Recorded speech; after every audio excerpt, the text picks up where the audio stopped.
अस्सलाम वालेकुम स्टूडेंट्स। वालेकुम अस्सलाम। कैसे हैं बेटा आप लोग? अल्हम्दुलिल्लाह। माशाअल्लाह।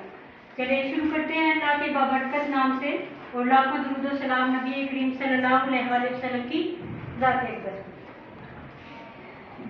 मज़मून है हमारा माशरे रूह और आज हम पढ़ेंगे उन्वान कारोबार। ठीक है, कारोबार क्या होता है? आपको कोई नॉलेज है इसके बारे में? किस चीज़ को कारोबार कहते हैं?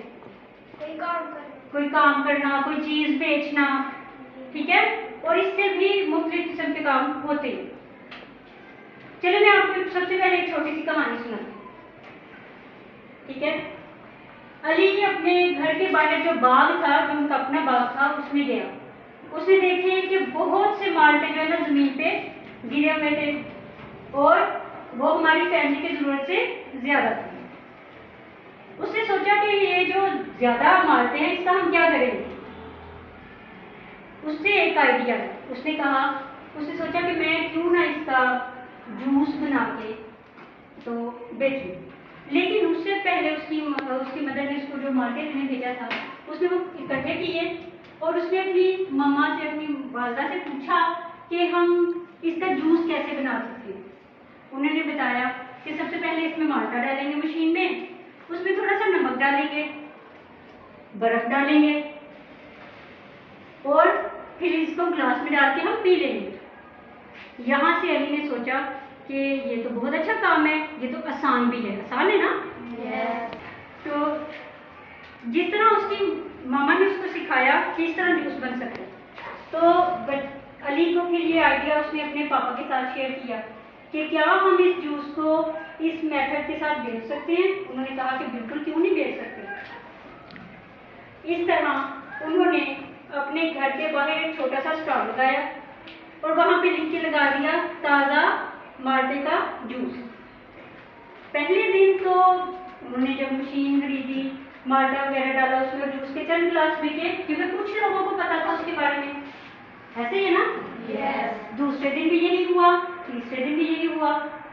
अब अली ने ये देखा, अपने जहन को इस तरफ मुतवज्जह करवाया कि ऐसा क्यों है कि मेरा कारोबार नहीं चल रहा। इसकी वजह क्या हो सकती है? ये भी कारोबार का एक बहुत बड़ा हिस्सा है कि हम सोचे कि हमारा कारोबार क्यों नहीं चल रहा। उसने देखा कि इर्द गिर्द उनके जूस की एक दो दुकान थी, इसलिए वो बड़ी दुकानें थी, इसलिए इनके पास कम जो है ना वो खरीदार आते थे।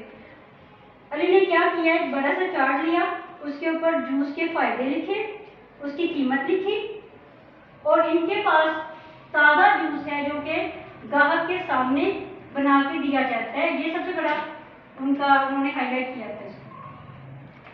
इस तरह उनके कस्टमर्स, उनके ग्राहक आना शुरू हुए और उनको मुनाफा होना शुरू हुआ। ये तो एक छोटा सा एग्जाम्पल थी, छोटी सी मिसाल हम कह सकते हैं कि आपको सिखाने के लिए। कारोबार के शुरू में ही बहुत से तरीके होते हैं। जैसे आपके इलाके में एक किराने की दुकान होगी, तो वो क्या करते हैं, आप जब बिस्किट लेते हो, पैसे देते हो उनको, तो वो पैसे देते आपको चीज़ दे देते हैं। इसी तरह वो पहले बड़ी मार्केट से वो चीज़ खरीद के लेके आते हैं। ठीक है, एक होती है, उसको कहते हैं हम थोक की मार्केट, इंग्लिश में उसको कहते हैं ग्रैंड मार्केट। अब एक मार्केट से अगर वो चीज़ ले रहे हैं, अगर 10 रुपए की चीज़ है जो कि दुकानदार आपको 10 रुपए की देते हैं, ठीक है, दुकानदार ने आपको 10 रुपए का एक बिस्किट दिया मिसाल के तौर पर, लेकिन अब वो जो दुकानदार है उसने अपना मुनाफा भी रखा है इसके अंदर, इसी 10 रुपए के अंदर उसने रखा है मुनाफा रखा है। कैसे? जब वो बड़ी मार्केट से बिस्किट खरीदा था उसने, तो वो ज्यादा तादाद में खरीदे थे ना, उसको अगर ज्यादा तादाद में मिलेंगे तो उसको उसके पास एक खास मार्जिन रहेगा। जब वो फैक्ट्री से बन के आएगा तो उसको 5 रुपए में अगर मिलता है बिस्किट बड़ी मार्केट में, तो वो मार्केट फिर छोटी मार्केट में आएगा उसकी कीमत। अब ये जो छोटी मार्केट वाले इन्होंने भी अपना क्या रखा है, मुनाफा रखा है। यहाँ पर आकर वो हो जाएगा 6 या 7 रुपए का। अब छोटी मार्केट से जो हमारे इलाके के दुकानदार खरीदेंगे वो 8 रुपये का खरीदेंगे, ठीक है। यहाँ से अब उनके पास कितना मुनाफा बचा? अगर वो आपको 10 रुपये में बेचते हैं तो कितना मुनाफा बचा आपको? 2 रुपये। तो बेटा इस तरह खरीदारी की तिजारत क्या कारोबार होता है, ठीक है। मार्केट बड़ी मार्केट से छोटी मार्केट में आता है, छोटी मार्केट से दुकानदार खरीदते हैं और दुकानदार जो आपके इलाके में है वो इस तरह बेचते हैं और उनके पास ये प्रॉफिट होता है, ठीक है। चलिए अब हम अपनी बुक के ऊपर से पढ़ते हैं कि उन्होंने हमें क्या सिखाने के लिए दिया है। लोग रोजगार हासिल करने के लिए कोई ना कोई पेशा इख्तियार करते हैं, जैसे कि कोई फल बेचता है, किसी की फैक्ट्री है, चाहे वो बड़ी फैक्ट्री है चाहे छोटी फैक्ट्री है, कारोबार है, काम करता है, कोई दफ्तर में जाता है, कोई डॉक्टर है, कोई नर्स है, कोई वकील है, कोई जमींदार है, ठीक है। लेकिन लोग मुख्तलिफ सलाहियतों का इस्तेमाल करके रोजगार हासिल करते हैं। जैसे आजकल ऑनलाइन का ज़माना है, कितनी चीज़ें ऑनलाइन मोबाइल की आप थ्रू ऐप्स होते हैं, आप उनसे कपड़े मंगवा सकते हो, खाने पीने की चीज़ें मंगवा सकते हो और बहुत सी चीज़ें मंगवा सकते हो। तो ये भी आजकल जिद्दत जिसको कहते हैं, इसे कहते हैं कारोबारी जिद्दत, कारोबारी जिद्दत। कारोबार ऐसी सरगर्मी या ऐसा काम जिससे मुनाफा हासिल करने के लिए इख्तियार किया जाए, इन कामों को आगे बढ़ाने का मौका तलाश किया जाए, इनसे फायदा उठाया जाए, इसे कारोबार कहते हैं। अब कारोबार में सबसे पहली चीज क्या होती है? कारोबारी ज़हनियत। अब मैंने जो आपको अली की कहानी सुनाई, अली के जहन में आया था ना कि मैं कारोबार कर सकता हूँ, तो जो कारोबार कर सकता है उसके जहन में सबसे पहले आइडियाज आएंगे। कारोबार की दुनिया में एक जुमला बहुत मशहूर है कि एक ख्याल या एक आइडिया ही कारोबार है। आइडिया आएगा तो काम शुरू करेंगे ना, सबसे पहले कारोबारी ज़हनियत होनी चाहिए। जैसे आप लोगों का यहाँ पे ज़राअत का, ज़्यादातर लोगों का ज़राअत का काम है ना, फसल उगाते हैं, गंदम उगती है, अपने घर के अलावा वो सारी बेच देते हैं, तो वो जाती है मार्केट में, वहाँ से लोग खरीदते हैं, ऐसे ही। इसके बाद कारोबार की मुख्तलिफ इक़साम होती है।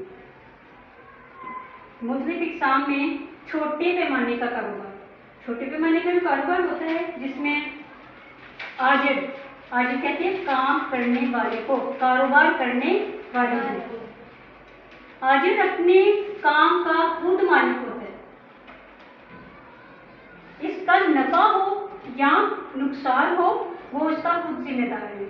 ऐसे कारोबार में आपने देखा होगा ब्यूटी पार्लर होते हैं ना, ब्यूटी पार्लर होते हैं, लोग किराना स्टोर खोलते हैं जहाँ से आप चीज़ें वगैरह खरीदते हो, फिर ट्रैवल एजेंट्स हैं जो वीज़े देते हैं बाहर जाने के लिए, और प्लम्बर हैं, इलेक्ट्रिशियन हैं, बढ़ई फर्नीचर बनाने वाले, इसके अलावा ये मजदूर मकान वगैरह घर बनाते हैं, दीवारें बनाते हैं, ये इनका अपना ही प्रॉफिट, अपना ही लॉस, ये छोटे पैमाने के कारोबार करते हैं और अपना कारोबार करके ये अपनी ज़िंदगी का गुजर बसर करते हैं। बड़े पैमाने के कारोबार भी होते हैं। इसके अलावा छोटे पैमाने की कुछ मिसालें मैं आपको देती हूँ। बहुत सी ख़वातीन घर में सिलाई कढ़ाई करती है ना, तो इलाके के लोग उनसे कपड़े सिलवाते हैं, ये भी एक कारोबार है। इसके अलावा सिलाई कढ़ाई के अलावा बहुत सी औरतें घरों में छोटे छोटे कलीन्स बनाती हैं, ये प्लास्टिक की चीज़ें छोटी छोटी मशीनों के तहत बनाती हैं। वाइपर वगैरह की छोटी छोटी फैक्ट्रीज या मशीनें लगा के लोग वो कारोबार कर रहे हैं आजकल, शीशे की छोटी कर रहे हैं। इसी तरह जैसे हमने जिक्र किया ऑनलाइन कारोबार का, ऑनलाइन कारोबार में अभी बहुत ज़्यादा मशहूर होता जा रहा है कि घरों से खाना बना के और वो वेबसाइट पे देते हैं और वो वहाँ से ऑनलाइन खाना मंगवाया जाता है। इसके अलावा बहुत सी औरतें जो घरों में स्पेशल केक का कारोबार बहुत आजकल जो है ना चल रहा है, ख़वातीन घरों में केक बनाती हैं, डोनट्स बनाती हैं, इस तरह की छोटी छोटी चीज़ें बना के, तो ये छोटे पैमाने के कारोबार है, ठीक है। अभी एक और चीज़ है, ख़वातीन बड़ी मार्केट से कपड़ा उठाती हैं और अपने घर में वो करती हैं, और मेकअप वगैरह का भी वो ज़्यादा बड़ी मार्केट से सामान उठाती हैं और अपने घर में वो ऑनलाइन भी बेचती हैं और इलाके के लोगों को भी देती हैं। ये भी एक क्योंकि कारोबार में जिद्दत इसी को कहती है। इसके अलावा आपने मुख्तलिफ ठेले देखे होंगे, कोई समोसे बेचता है, कोई एक पापड़ बेचता है, मकई के भुट्टे बेचे जाते हैं, है ना, छली खाते हैं ना आप लोग लेके, तो वो छोटा कारोबार उनका ही होता है ना। गोलगप्पे कौन कौन खाता है? हाँ, तो वो उनका कारोबार है। ठीक है, तो इसी तरह छोटे छोटे कारोबार होते हैं और ये कारोबार, ये बिजनेस जो है वो सिर्फ उसी बंदे जिसने लगाया है उसी का प्रॉफिट है, उसी का नुकसान है।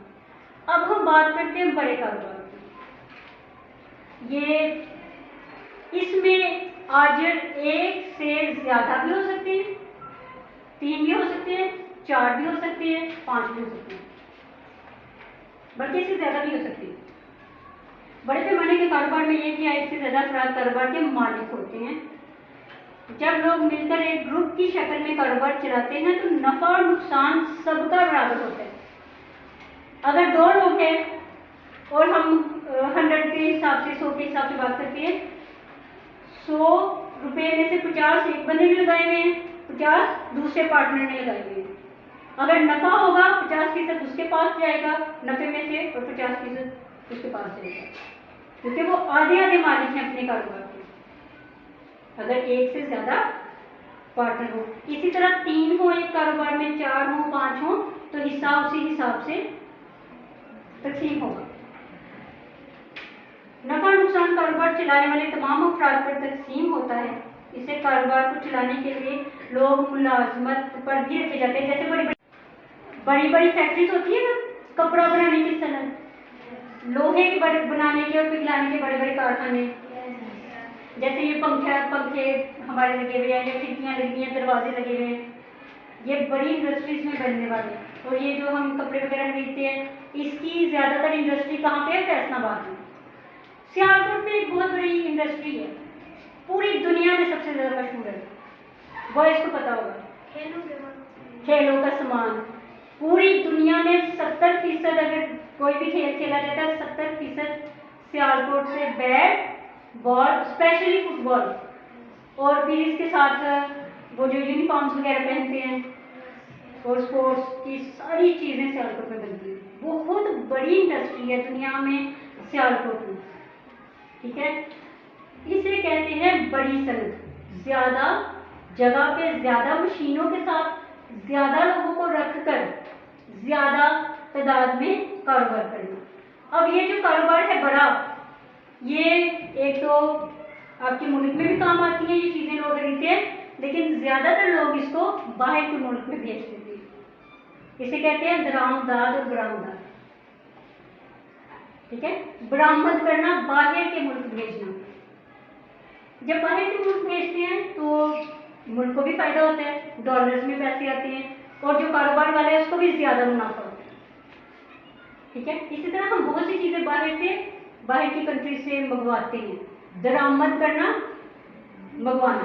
ठीक है, तब ये भी एक कारोबार है। बाहर के मुल्क से मंगवा के हम फिर अपनी कंट्री में बेचते हैं, या बाहर के मुल्क से मंगवा कर किसी और मुल्क को दे देते हैं। जैसे भी हमारा ये कौन सा सीजन है, चावल काटे जा रहे हैं फसलें, जो बहुत अच्छे चावल होंगे या बहुत किसी कंट्री के साथ हमारा एग्रीमेंट होगा ना, हमें इतने चावल चाहिए, तो पाकिस्तान उनको चावल भेजेगा। और इसी तरह अगर हमें खजूरें चाहिए ज्यादा तादाद में, तो सऊदी अरब में कितनी खजूरें पैदा होती हैं, अल्लाह ताला ने उनके ऊपर खास करम किया है, वहां से फिर हम खजूरें मंगवाएंगे और अपनी जरूरत को पूरी करेंगे। जैसे सबसे बड़ी इंडस्ट्री है शुगर मिल, चीनी बनाने के कारखाने, ये बहुत बड़ा जो है ना कारोबार है। चीनी किससे बनती है आपको पता है? गन्ने के रस से बनती है। Very good. और गुड़ किससे बनता है? वो भी गन्ने से बनता है।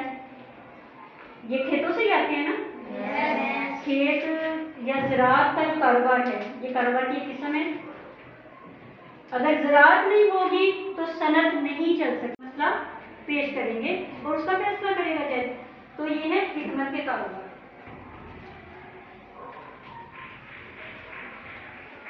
अब खिदमत के कारोबार में एक और कारोबार भी आता है, पुलिस का महकमा, फौज का महकमा, डाक का महकमा। उनको तनहा जिस कारोबार में कोई चीज ना ली जाए ना बेची जाए, सिर्फ वो तनहा वाले मुलाजिमीन हो, उसको कहते हैं खिदमत का कारोबार। जैसे बड़ी बड़ी फैक्ट्रीज में मुलाजिमीन रखते हैं ना, वो कोई पैकिंग पे है, कोई मशीन चलाता है, कोई चीज बनाता है, कोई इसको पैक करता है, कोई इसको आगे दुकानों तक लेके जाता है। तो ये सारे कारोबार छोटे छोटे या बड़े पैमाने पे ये खिदमत के कारोबार। अब कारोबार में जिद्दत कैसे आ सकती है? कारोबार में तब जिद्दत पैदा होती है जब कोई इदारा अपने कारोबार में बेहतरी लाने के लिए मसनूआत को बेहतर करे। आपने साबुन के इश्तिहार देखे हुए हैं ना, साबुन के, शैम्पू के, परफ्यूम के, बहुत से इश्तिहार टीवी पे आते हैं ना, आती है ना एड्स, यूट्यूब पे भी एड्स आते हैं। वो पहले वो सिर्फ साबुन था, ठीक है। जब मार्केट में कंपटीशन बढ़ता है तो फिर वो कहते हैं जी इसमें दूध है, केसर है, फलासा है, वो सिर्फ आपको अट्रैक्ट करते हैं अपनी तरफ कि हमारी ये जो प्रोडक्ट है ये दूसरों की प्रोडक्ट से अच्छी है। चाय का इश्तिहार आता है, वो कहते हैं हमारी ये अच्छी है। सर्फ का इश्तिहार आता है, दूसरी कंपनी से हमारा ये अच्छा है। तो इस तरह वो जिद्दत लाते रहते हैं उसमें, ताकि लोग खरीदते रहें और आगे कारोबार बढ़ता रहे, चलता रहे। अब सिर्फ हमने सोप की बात की, साबुन में ही कितनी खुशबुएं चेंज करते हैं वो, है ना, रंग भी एक ही कंपनी के चेंज करते जाते हैं। फिर उसकी मशहूरी ये भी करते हैं कि ये सिर्फ इसलिए है, ये इसलिए। शैम्पू कौन कौन शैम्पू यूज करते हैं? सभी करते हैं। तो ये कारोबार है ना। आपने कहाँ से सीखा? देख के सीखा ना। कारोबार का सबसे मेन हिस्सा इश्तिहारात है, मशहूरी करना।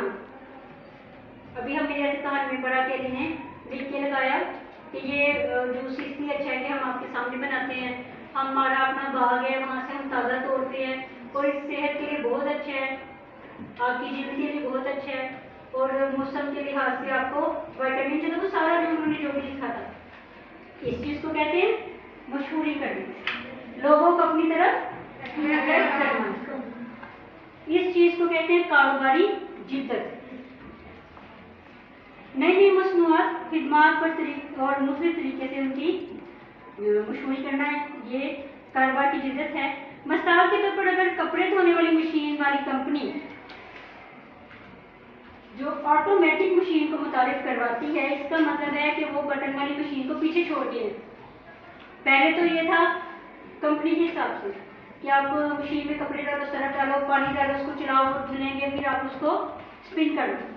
लेकिन अब कंपनीज ने, बहुत सी कंपनीज ने ऑटोमेटिक, बल्कि तकरीबन सारी इंटरनेशनल कंपनीज ने ऑटोमेटिक मशीनें दी हैं। कपड़े डालो, बटन दबाओ, कपड़ा खुद ही धुलेगा, खुद ही ड्राई होकर वो निकल आएगा। ये जिद्दत है कारोबार।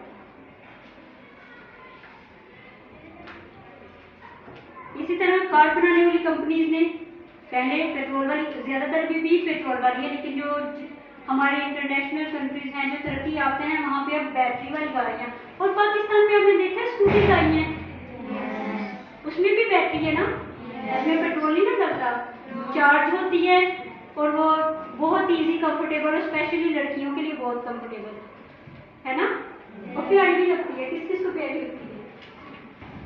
तो ये जिद्दत है कारोबार की। पहले सिर्फ मोटर बाइक या मोटरसाइकिल थी, उसमें जो भी वेरिएंट था, ठीक है, जिस तरह की भी थी वो।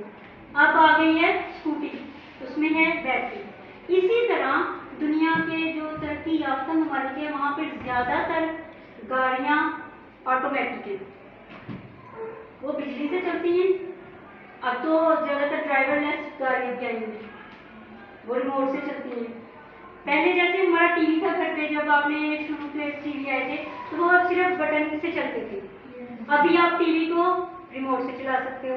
इसी तरह आप एसी को रिमोट से ऑन ऑफ कर सकते हो। अभी दरवाजे जो अभी लग रहे हैं, मेन गेट्स लग रहे हैं, वो ऑटोमेटिक मेन गेट्स लग रहे हैं। तो ये पहले सिर्फ दरवाजे थे, अब वो इलेक्ट्रॉनिक डोर बन गए, ठीक है।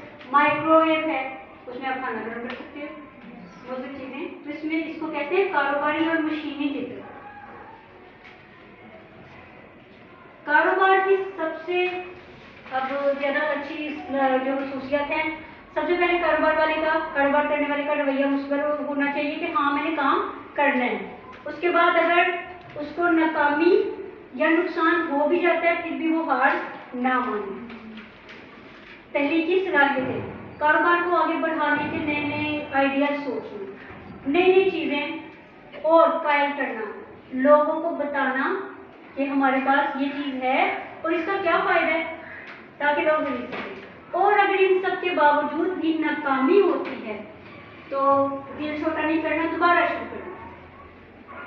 होप्स हो कि आपने होगा, मैंने आपको कारोबार के इस चैप्टर के सवाल जवाब मार्क करवाए, मैंने आपसे याद रखी है। जज़ाकल्लाह।